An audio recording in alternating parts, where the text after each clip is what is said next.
বাংলাদেশে পুলিশ ও ক্ষমতাসীন আওয়ামী লীগ সমর্থিত ছাত্র সংগঠন বাংলাদেশ ছাত্রলীগের মধ্যে সংঘর্ষে অন্তত ৬ জনের মৃত্যু হয়েছে, আহত আরও অনেক।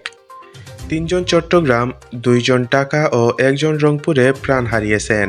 শিক্ষাক্ষেত্রে কোটা নিয়ে বিক্ষোভের জেরেই এই সংঘর্ষ বলে জানা গেছে। রাজ্য জুড়ে গতকাল এই বিক্ষোভের ফলে ঢাকাসহ বিভিন্ন জায়গায় যান চলাচল ও রেল পরিষেবা ব্যাহত হয়।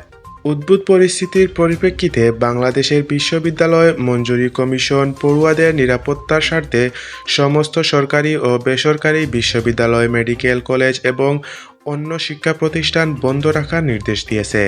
পরবর্তী নির্দেশ না পাওয়া পর্যন্ত এই নিষেধাজ্ঞা বহাল থাকবে।